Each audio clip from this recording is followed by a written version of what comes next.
പലയിടങ്ങളിലും വെള്ളത്തിന് ക്ഷാമം അനുഭവിച്ചു കൊണ്ടിരിക്കുകയാണ്. ഇന്നിപ്പോൾ പത്രത്തിൽ കണ്ട ഒരു വാർത്ത, ഭൂഗർഭ ജലത്തിന്റെ അളവ് ഒരുപാട് കുറഞ്ഞിരിക്കുന്നു എന്ന വാർത്തയാണ് നമുക്ക് വന്നുകൊണ്ടിരിക്കുന്നത്. സാധാരണ ഏപ്രിൽ കിട്ടാറുള്ള മഴയൊന്നും കിട്ടിയിട്ടില്ല, കുറവാണ്. അതിൻ്റെയൊക്കെ പ്രത്യാഘാതങ്ങൾ വരും ദിനങ്ങളിലൊക്കെ ഉണ്ടാകും എന്ന് കാലാവസ്ഥ നിരീക്ഷകർ നമുക്ക് മുന്നറിയിപ്പ് നൽകിക്കൊണ്ടിരിക്കുകയാണ്. ഇത്തരത്തിൽ വിശുദ്ധ ഖുർആനിലെ ഒരായത്ത് ഈ അവസരത്തിൽ നമ്മളൊക്കെ മനസ്സിലാക്കേണ്ടതായിട്ടുണ്ട്. വിശുദ്ധ ഖുർആൻ സൂറത്തുൽ മുൽക്ക്, സൂറത്തു തബാറക എന്ന് നമ്മൾ പറയുന്ന ആ സൂറത്തിന്റെ അവസാന ആയത്തിലൂടെ അല്ലാഹു തആല നമ്മളോട് ചോദിക്കുന്ന ഒരു ചോദ്യമുണ്ട്. ഖുൽ അറഅയ്തും ഇൻ അസ്ബഹ മാഉകും ഗൗറ ഫമൻ യഅതീകും ബിമാഇൻ മഈൻ. ഖുൽ അറഅയ്തും, നിങ്ങളൊന്ന് പറയൂ, നിങ്ങൾ ചിന്തിച്ചു നോക്കിയിട്ടുണ്ടോ, നിങ്ങൾ മനസ്സിലാക്കിയിട്ടുണ്ടോ? ഇൻ അസ്ബഹ മാഉകും ഗൗറ, നിങ്ങൾ ഉപയോഗിക്കുന്ന ഈ വെള്ളം അത് നിലച്ചു പോയാൽ, അത് വറ്റിക്കഴിഞ്ഞാൽ, ആരാണ് ഈ തെളിനീര് ശുദ്ധമായ വെള്ളം കൊണ്ടുവരാൻ ആരുണ്ട് എന്ന് അല്ലാഹു ചോദിക്കുന്ന ഒരു ചോദ്യമുണ്ട്. മഴ പെയ്തില്ല, ശുദ്ധമായ വെള്ളം നമുക്ക് കിട്ടുന്നില്ല എങ്കിൽ ആരാണ് നിങ്ങൾക്ക് ഈ ശുദ്ധമായ വെള്ളം കൊണ്ടുതരാനുള്ളത് എന്ന് അല്ലാഹു നമ്മോട് ചോദിക്കുമ്പോൾ ഈ ഒരു അവസരം നമ്മൾ അതൊക്കെ ചിന്തിക്കുകയും അതൊക്കെ മനസ്സിലാക്കുകയും ചെയ്യേണ്ട ഒരു കാര്യമാണ്. വെള്ളം വളരെ അമൂല്യമായിട്ടുള്ള ഒന്നാണ്. ഒരു പക്ഷേ നമുക്കൊന്നും അതിന്റെ ഒരു കെടുതി അത്ര അനുഭവിക്കേണ്ടതായി വന്നിട്ടുണ്ടാവുകയില്ല. കുറച്ച് ക്ഷാമമുള്ള സ്ഥലങ്ങളിലും പ്രദേശങ്ങളിലേക്കും ഒക്കെ നമ്മൾ യാത്ര ചെയ്യുമ്പോൾ അപ്പോഴാണ് വെള്ളത്തിന്റെ ആ ഒരു അനുഗ്രഹം നമുക്ക് മനസ്സിലാക്കാൻ കഴിയുക. വിശുദ്ധ ഖുർആൻ അതാണ് സൂചിപ്പിക്കുന്നത്. അള്ളാഹു നൽകിയ ഓരോ അനുഗ്രഹങ്ങൾ, അള്ളാഹു നൽകിയ ഓരോ പാഠങ്ങൾ ഈ ഭൂമി ലോകത്ത് വെച്ചതിൽ വളരെ പ്രാധാന്യത്തോടുകൂടെ അള്ളാഹു പറയുന്നത് വെള്ളത്തെക്കുറിച്ചാണ്. വെള്ളത്തെക്കുറിച്ച് പറയാൻ കാരണമുണ്ട്. ലോകത്തുള്ള ഏത് ജീവജാലങ്ങൾ ഉണ്ടെങ്കിലും ആ ജീവികളെല്ലാം ഉത്ഭവിക്കുന്നത് വെള്ളത്തിൽ നിന്നാണ് എന്ന് ഖുർആൻ സൂചിപ്പിക്കുന്നു. സൂറത്തുൽ അംബിയായിലൂടെ അല്ലാഹു പറയുന്നു, വജഅൽനാ മിനൽ മാഇ കുല്ല ശൈഇൻ ഹയ്യ്, ജീവനുള്ള എല്ലാ വസ്തുക്കളെയും നാം ഉണ്ടാക്കിയിരിക്കുന്നത്, സൃഷ്ടിച്ചിരിക്കുന്നത് വെള്ളത്തിൽ നിന്നാകുന്നു എന്ന് ഖുർആൻ പറയുന്നു. അപ്പൊ വെള്ളം ലോകത്ത് ഇല്ല എങ്കിൽ ജീവന്റെ നിലനിൽപ്പില്ല. മനുഷ്യന് മാത്രമല്ല, ഒരു ജീവജാലങ്ങൾക്കും ഈ ഭൂമിയിൽ നിലനിൽക്കാൻ കഴിയില്ല എന്ന യാഥാർത്ഥ്യമാണ് ഈ ഖുർആനിക വചനം സൂചിപ്പിക്കുന്നത്. എന്നിട്ട് ഏറ്റവും ശുദ്ധമായ വെള്ളം ഏതാണ്, ഏറ്റവും ശുദ്ധമായ വെള്ളം എങ്ങനെയാണ് ഭൂമിയിലേക്ക് ഉണ്ടാകുന്നത് എന്നും ഖുർആൻ തുടർന്ന് സൂചിപ്പിക്കുകയാണ്. വനസ്സൽനാ മിനസ് സമാഇ മാഅം മുബാറക, വനസ്സൽനാ, നാം ഇറക്കി തന്നിരിക്കുന്നു. അല്ലാഹു പറയാണ്, മിനസ് സമാഇ, ആകാശങ്ങളിൽ നിന്ന് നിങ്ങൾക്ക് നാം ഇറക്കി തന്നിരിക്കുന്നു. മാഅൻ, മാഅം മുബാറക, ശുദ്ധമായ വെള്ളം, ബറക്കത്തുള്ള വെള്ളം. ഇന്ന് നമ്മൾ സ്കൂളുകളിലുമൊക്കെ പഠിക്കുന്ന കുട്ടികൾക്കറിയാം, ഏറ്റവും ശുദ്ധമായിട്ടുള്ള വെള്ളം ഏതാണ് എന്ന് ചോദിച്ചാൽ അത് കിണർ വെള്ളമോ പുഴവെള്ളമോ ഉറവെടുത്ത് വരുന്ന വെള്ളമൊന്നും അല്ല. ആകാശത്തിൽ നിന്ന് ഭൂമിയിലേക്ക് പെയ്തിറങ്ങുന്ന ഈ മഴവെള്ളമാണ് ഏറ്റവും ശുദ്ധമായ വെള്ളം. ഖുർആൻ ഇവിടെ സൂചിപ്പിക്കുന്നത് അതാണ്. വനസ്സൽനാ മിനസ് സമാഇ മാഅം മുബാറക, ബറക്കത്തുള്ള ശുദ്ധമായ വെള്ളം ആകാശത്തിൽ നിന്ന് നാം ഇറക്കിയിരിക്കുന്നു. ഫഅംബത്നാ ബിഹി ജന്നാത്തിൻ വഹബ്ബൽ ഹസീദ്, ആ വെള്ളം കാരണമാണ് ഭൂമിയിൽ സസ്യങ്ങളും ചെടികളും ഫലപുഷ്ടമായ നമ്മൾ ഭംഗിയോടുകൂടെ കാണുന്ന ഈ പ്രകൃതി നിലനിൽക്കുന്നതെല്ലാം ഈ മഴവെള്ളത്തിന്റെ ഈ അംശം ഭൂമിയിൽ പതിക്കുന്നതോടുകൂടെ ഭൂമിയിൽ നിന്ന് മുളച്ചു വരുന്ന സസ്യങ്ങളിലൂടെയാണ്. നമുക്കറിയാം, നമ്മുടെ ചുറ്റുഭാഗത്തുള്ള പറമ്പുകളിലേക്ക് നമ്മൾ കണ്ണോടിച്ചു നോക്കുക. ഹൈറേഞ്ചിലേക്ക് നമ്മൾ പോകുമ്പോൾ നല്ല പർവ്വത നിരകളിലൂടെ ഉണങ്ങിക്കടിച്ചിരിക്കുന്ന, ഉണങ്ങി വരണ്ടിരിക്കുന്ന ഒരുപാട് സൃഷ്ടിജാലങ്ങളെ നമുക്ക് കാണാൻ കഴിയും. അള്ളാഹു ആകാശത്തിൽ നിന്നും മഴ വർഷിപ്പിക്കുമ്പോൾ എത്ര പെട്ടെന്നാണ് ആ ചെടികളെല്ലാം മുളച്ചു പൊങ്ങുന്നത് എന്ന് നമ്മൾ ചിന്തിക്കാറുണ്ടോ? ഇത് ചിന്തിക്കാൻ വേണ്ടി അള്ളാഹു തആല നമ്മളോട് പറയാണ്. വെള്ളത്തെക്കുറിച്ച്, പ്രപഞ്ചത്തെക്കുറിച്ച്, പ്രപഞ്ചത്തിൽ നടക്കുന്ന ഇത്തരം അത്ഭുതങ്ങളെ കുറിച്ച് മനുഷ്യ നീ ചിന്തിക്കുക. വെള്ളമില്ലാതെയായാൽ ഉണ്ടാക്കാൻ നിന്നെ കൊണ്ട് കഴിയില്ല, അള്ളാഹുവിനെ കഴിയൂ. ഈ വെള്ളത്തിൽ നിന്നാണ് നിന്റെ ഉത്ഭവം. ഈ വെള്ളം ഭൂമിയിൽ പതിക്കുന്നതോടുകൂടെ ഭൂമി അതാ സജീവമാകുന്നു. അതിലുള്ള സസ്യങ്ങളും മറ്റു നമുക്ക് ഭക്ഷ്യയോഗ്യമായ ധാന്യങ്ങൾ ഉണ്ടാക്കുന്ന എല്ലാ ഭക്ഷ്യയോഗ്യമായ കാര്യങ്ങളും ആ ഭൂമിയിൽ മുളച്ചു പൊങ്ങുന്നത് ഈ വെള്ളത്തിലൂടെയാകുന്നു. ഈ വെള്ളം നിനക്ക് അല്ലാഹു നൽകിയ വലിയ ഒരു അനുഗ്രഹമാണ്. ആ അനുഗ്രഹത്തിന് നീ ശുക്ർ ചെയ്യണം, നന്ദി ചെയ്യണം എന്നതാണ് ഈ അനുഗ്രഹങ്ങളൊക്കെ ഓർമ്മിപ്പിച്ചുകൊണ്ട് അല്ലാഹു സുബ്ഹാനഹു തആല നമ്മോട് പറയുന്നത്. ചൂടിനെ കുറിച്ച് പറയുന്നുണ്ട് ഖുർആനിൽ. കഠിനമായിട്ടുള്ള ചൂടുകൾ, കഠിനമായിട്ടുള്ള പ്രയാസങ്ങൾ, ഇതൊക്കെ ഈ ഭൂമിയിൽ ജീവിക്കുന്ന ഏതൊരു മനുഷ്യനും വരുന്നതാണ്. തബൂക്ക് യുദ്ധം നടന്നതായ ഒരു കാലഘട്ടം ഉണ്ടായിരുന്നു. കഠിനമായ ചൂടാണ്. ഗൾഫ് രാജ്യങ്ങളിൽ നമുക്കറിയാം കഠിനമായ ചൂടായിരിക്കും. ചൂടുള്ള സമയത്ത് തണുപ്പാണെങ്കിൽ കഠിനമായ തണുപ്പും. നമ്മുടെ കൊച്ചു കേരളത്തെ സംബന്ധിച്ചിടത്തോളം അതികഠിനമായിട്ടുള്ള ഒരു ചൂടോ കഠിനമായിട്ടുള്ള ഒരു തണുപ്പോ ഇല്ലാത്ത അള്ളാഹു അനുഗ്രഹിച്ച ഒരു പ്രദേശമാണ്. എന്നാൽ മദീനയിൽ കഠിന ചൂടുള്ള ഒരു സമയത്ത് നടന്ന ഒരു യുദ്ധമായിരുന്നു തബൂക്ക് യുദ്ധം. ആ തബൂക്ക് യുദ്ധത്തിലേക്ക് പോവാതെ കുറെ ആളുകൾ വീട്ടിൽ തന്നെ ഇരുന്നു. ഒരുപാട് കാരണങ്ങൾ അതിനുണ്ടായിരുന്നു. നല്ല അന്തരീക്ഷം ചൂടുള്ള സമയത്താണ് മദീനയിലെ ഈത്തപ്പഴങ്ങളെല്ലാം പൂക്കുന്നത്, അത് പഴുത്ത് പാകമാകുന്നത്. അവരുടെ പ്രധാനപ്പെട്ട ഒരു വരുമാന മാർഗം അതാണ്. ആ സമയത്ത് യുദ്ധത്തിന് വേണ്ടി പോയാൽ ഈ അവരുടെ വരുമാനത്തിന്റെ വഴി അവിടെ മുട്ടും. മാത്രമല്ല കഠിനമായിട്ടുള്ള ചൂടുമാണ്. അപ്പൊ ഈ ചൂടിൽ നമ്മുടെ വരുമാനം ഇല്ലാതെയാക്കിക്കൊണ്ട് എങ്ങോട്ടാണ് നമ്മൾ പോകുന്നത് എന്ന ഒരു ദുർബുദ്ധി മദീനയിൽ ഉണ്ടായിരുന്ന മുനാഫിക്കുകൾ ആളുകളിലൂടെ പടച്ചുവിടുകയും അത് ചില ആളുകൾക്കൊക്കെ ഒരു സംശയാലുക്കളാക്കി കൂടെ പോവാതെ തബൂക്ക് യുദ്ധത്തിലേക്ക് നബി തങ്ങളുടെ കൂടെ പോവാതെ മറന്നു നിൽക്കാൻ, അതിൽ നിന്ന് പിന്തിരിഞ്ഞു നിൽക്കാൻ കാരണമാവുകയും ചെയ്തപ്പോൾ വിശുദ്ധ ഖുർആൻ അവതരിപ്പിച്ചതായ ഒരു വാക്യം വിശുദ്ധ ഖുർആനിലുണ്ട്. നബിയെ അങ്ങ് അവരോട് പറഞ്ഞു കൊടുക്കണം. എന്താ പറയേണ്ടത്? ഖുൽ നാറു ജഹന്നം അശദ്ദു ഹർറാ ലൗ കാനൂ യഫ്ഖഹൂൻ. നബി അങ്ങ് പറയണം, നാറു ജഹന്നം, ജഹന്നമാകുന്ന നരകത്തിന്റെ ആ ഒരു ചൂട് അത് അശദ്ദു ഹർറാ, അതാണ് ഏറ്റവും കഠിനമായിട്ടുള്ള ചൂട്. നമുക്കൊക്കെ ചൂട് ഇവിടെ അനുഭവിക്കുന്നുണ്ട്. പക്ഷേ ഇതല്ല കഠിനമായിട്ടുള്ള ചൂട്, അത് നരകത്തിലെ ചൂടാകുന്നു. ലൗ കാനൂ യഫ്ഖഹൂൻ, അതവർ മനസ്സിലാക്കിയിരുന്നെങ്കിൽ. ഇത് ലോകത്തുള്ള ചൂടല്ല, ഇതിനേക്കാൾ വലിയ ചൂട് അഭിമുഖീകരിക്കാൻ ഓരോ മനുഷ്യനും, ലോകത്തുള്ള ഓരോ മനുഷ്യനും തയ്യാറാവണം. അങ്ങനെയുള്ള ഒരു ചൂടിന്റെ ലോകം ഈ ലോകം കഴിഞ്ഞാൽ വരാനുണ്ട്.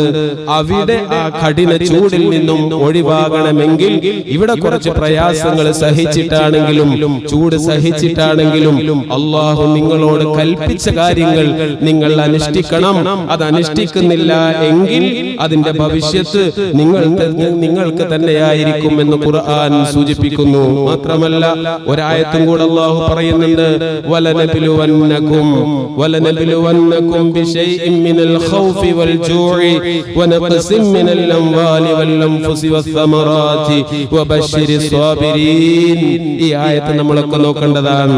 വലനബ്ലുവന്നകും, ഖുർആനിന്റെ ഈ ഒരു ശൈലി അറബി ഭാഷ അറിയുന്ന ആളുകൾക്കറിയാം. ഈ പ്രയോഗം വലനബ്ലുവന്ന, നിങ്ങളെ പരീക്ഷിക്കുക തന്നെ ചെയ്യും, അഥവാ നമ്മുടെ ജീവിതത്തിൽ അത് വരിക തന്നെ ചെയ്യും. ഇനി പറയുന്ന കാര്യങ്ങൾ എന്തൊക്കെയാണ്?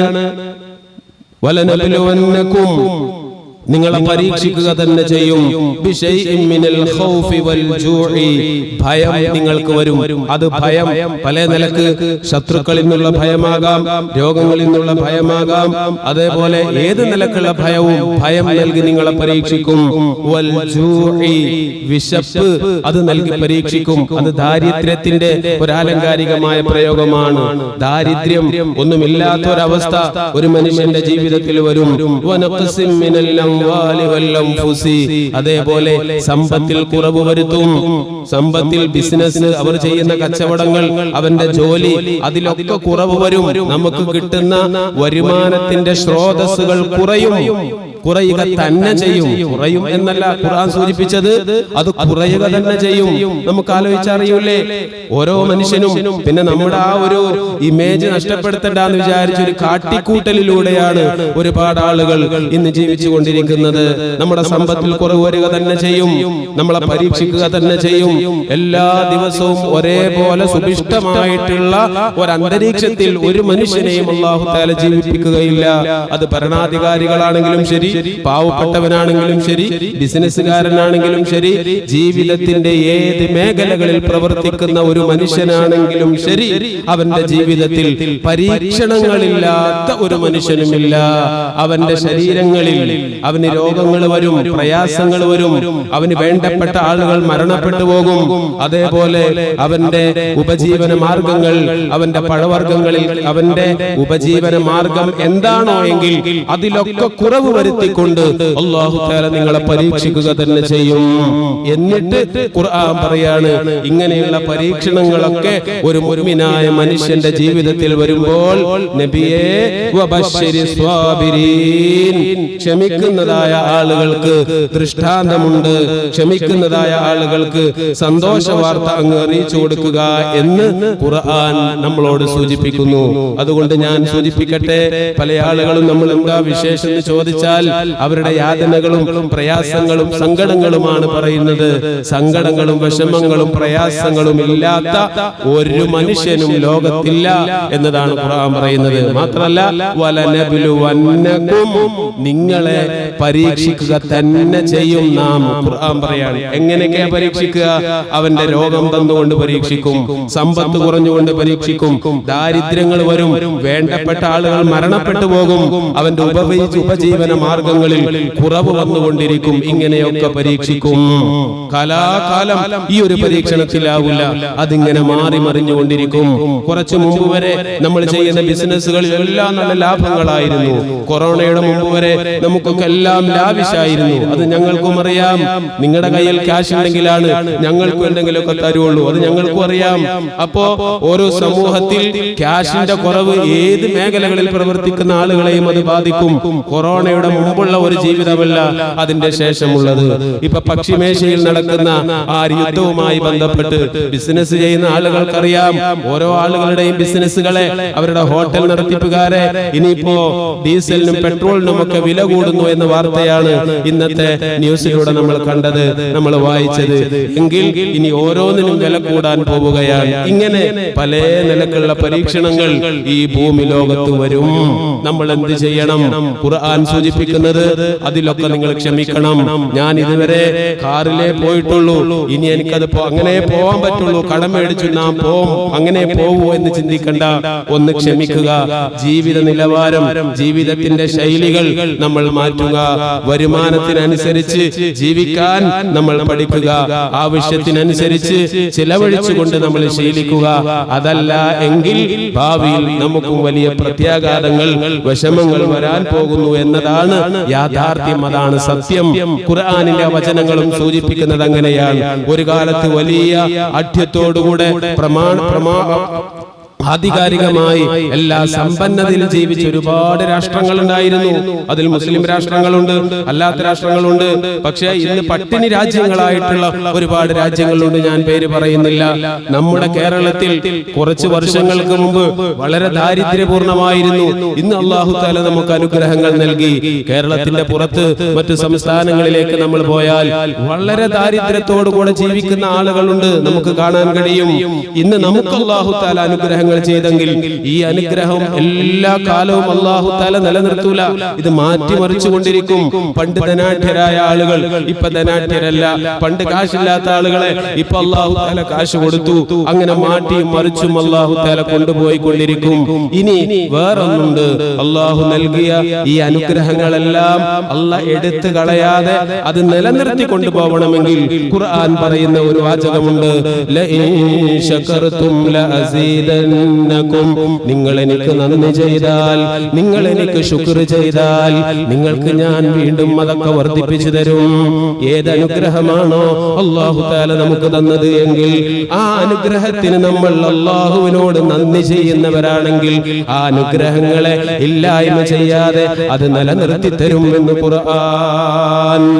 നമുക്ക് സമ്പത്ത് നൽകിയിട്ടുണ്ടെങ്കിൽ അതിന്റെ സക്കാത്ത് കറക്റ്റ് ആയിട്ട് കൊടുക്കുക, പാവങ്ങളെ നമ്മൾ സഹായിക്കുക. ആരോഗ്യം തന്നിട്ടുണ്ടെങ്കിൽ അതിൽ അല്ലാഹു പൊരുത്തപ്പെടാത്ത വഴിയിലൂടെ ആരോഗ്യത്തെ ചെലവഴിക്കാതിരിക്കുക. നമ്മുടെ കണ്ണിന്റെയും കാതിന്റെയും അവയവങ്ങളുടെയും ഒക്കെ ഓരോ കഴിവുകളെ അല്ലാഹു പൊരുത്തപ്പെട്ട വഴിയിലൂടെ മാത്രം ചെലവഴിച്ചുകൊണ്ട് മാത്രം അതിനെ വിനിയോഗിച്ചുകൊണ്ടുള്ള ജീവിതമാണോ എങ്കിൽ ഒരു പരിധിവരെയൊക്കെ നിങ്ങളുടെ ഈ അനുഗ്രഹങ്ങൾ നശിക്കാതെ ഞാൻ നിലനിർത്തി തരും എന്ന് ഖുർആൻ സൂചിപ്പിക്കുകയാണ്. അതുകൊണ്ട് അനുഗ്രഹങ്ങളുണ്ട്, അതിന് നമ്മൾ ശുക്ർ ചെയ്യുക. പ്രയാസങ്ങൾ ഭൂമിയിൽ വരും, അതിൽ നമ്മൾ ക്ഷമിക്കുക. എല്ലാ കാലത്തും സുഭിഷ്ടമായ ഒരു അന്തരീക്ഷത്തിൽ ഒരു സമൂഹത്തെയും ഒരു ജനവിഭാഗത്തെയും അല്ലാഹു തആല പടച്ചിട്ടില്ല.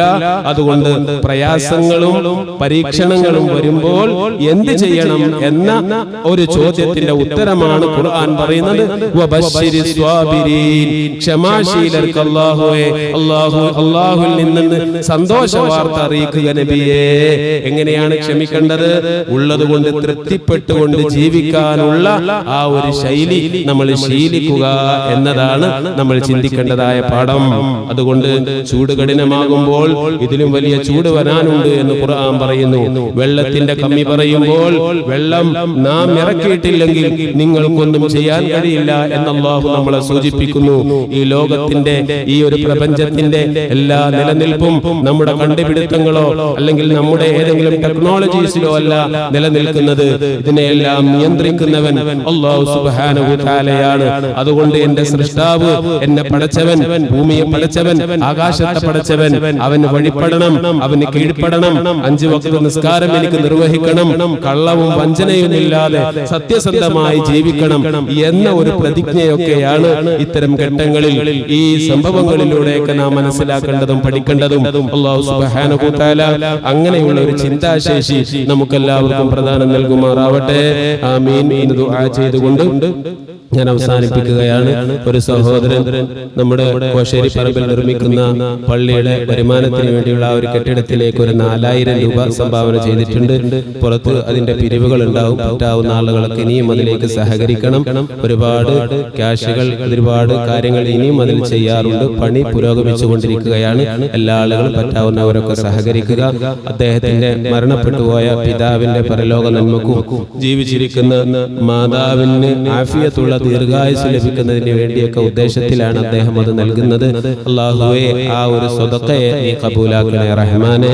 മരണപ്പെട്ടുപോയ അദ്ദേഹത്തിന്റെ പിതാവിന്റെ റവാഹിലേക്ക് ഒരു ജാരിയായ സ്വതക്കയായി അതിനെ നീ കബൂലാക്കണേ റഹ്മാനെ. അല്ലാഹുവേ, ജീവിച്ചിരിക്കുന്ന അദ്ദേഹത്തിന്റെ മാതാവിന് ആഫിയത്തുള്ള ദീർഘായുസ് നൽകണേ റഹ്മാനെ. അതേപോലെ വിദേശത്തുള്ള ഒരു സഹോദരൻ ഒരു 313 രൂപ മക്കളും കുടുംബവും ഒക്കെ ദീനിയായ ചുറ്റുപാടിൽ വളരണം എന്ന ആ ഒരു ഉദ്ദേശത്തിൽ 313 രൂപ പള്ളിയിലേക്ക് സംഭാവന ചെയ്തിട്ടുണ്ട്. അല്ലാഹുവേ, ആ സംഭാവനയെയും നീ കബൂലാക്കണേ റഹ്മാനെ, നീ സ്വീകരിക്കണേ റഹ്മാനെ. നീ പൊരുത്തപ്പെട്ട രീതിയിൽ ജീവിക്കാനുള്ള തൗഫീഖ് ആ കുടുംബത്തിന് നീ പ്രദാനം നൽകണേ റഹ്മാനെ.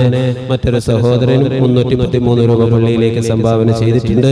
അല്ലാഹുവേ, അദ്ദേഹത്തിന്റെ കച്ചവടങ്ങളിലും ബിസിനസ്സുകളിലും കുടുംബങ്ങളിലും ഒക്കെ നീ ഐശ്വര്യവും ബറക്കത്തും പ്രദാനം നൽകണേ റഹ്മാനെ. ഇനിയും ദീനി സംരംഭങ്ങൾക്ക് ധാരാളം ചെലവഴിക്കാനുള്ള ഹലാലായ നിലക്കുള്ള വരുമാനങ്ങൾ അദ്ദേഹത്തിനും ഞങ്ങൾക്കും നീ പ്രദാനം നൽകണേ റഹ്മാനെ. പ്രത്യേകിച്ച് പള്ളിയിലൊക്കെ അറ്റകുറ്റപ്പണികളും ഇതിലുള്ള ജോലികളും ഒക്കെ വെള്ളിയാഴ്ചകളിലും അല്ലാത്ത ദിവസങ്ങളിലൊക്കെ ചെയ്തിരുന്ന ഞങ്ങളുടെ പ്രിയപ്പെട്ട സിറാജിക്ക എന്ന് പറയുന്ന സഹോദരൻ അബോധാവസ്ഥയിലാണ് ഇപ്പോഴും. അല്ലാഹുവേ അദ്ദേഹത്തിന് നീ ശിഫ നൽകണേ റഹ്മാനെ, ആഫിയത്തുള്ള ദീർഘായുസ് നൽകണേ റഹ്മാനെ. അല്ലാഹുവേ നീയാണ് ശിഫയാക്കുന്നവൻ, നീയാണ് സുഖപ്പെടുത്തുന്നവൻ. അല്ലാഹുവേ പരിപൂർണ ശിഫ നൽകി അനുഗ്രഹിക്കണേ റഹ്മാനെ. അല്ലാഹുവേ അടുത്ത് ഞങ്ങളിൽ നിന്ന് മരണപ്പെട്ടു പോയ ഒരുപാട് ആളുകൾ, പ്രത്യേകിച്ച് ഈ പള്ളിക്ക് ചുറ്റും മറവിട്ട് കിടക്കുന്ന മുഅ്മിനീങ്ങൾ എല്ലാവർക്കും നീ മഗ്ഫിറത്ത് നൽകണേ റഹ്മാനെ. അതേപോലെ എൻ്റെ ഒരു ജ്യേഷ്ഠന്റെ ഭാര്യയുടെ ആങ്ങള ഇന്നലെ ഒരു ആക്സിഡന്റിലായി മരണപ്പെട്ട് ഇന്നിപ്പോ അതിന്റെ പോസ്റ്റ്മോർട്ടം നടന്നുകൊണ്ടിരിക്കുകയാണ്. വെള്ളിയാഴ്ച ആയത് കാരണം എനിക്ക് പോവാൻ പറ്റിയിട്ടില്ല. അല്ലാഹുവേ ചെറുപ്പക്കാരനാണ്, 37 വയസ്സുള്ളൂ. അല്ലാഹുവേ ആ സഹോദരന്റെ ബർസഖിയായ ലോകം നീ ഖൈറിലാക്കണേ റഹ്മാനെ. അദ്ദേഹത്തിന്റെ ഭാര്യ, മക്കൾ, കുടുംബാംഗങ്ങൾക്ക് എല്ലാവർക്കും നീ ക്ഷമ പ്രദാനം നൽകണേ റഹ്മാനെ. അല്ലാഹുമ്മ റബ്ബനാ ആതിനാ ഫിദ്ദുനിയാ ഹസന വഫിൽ ആഖിറതി ഹസനതൻ വഖിനാ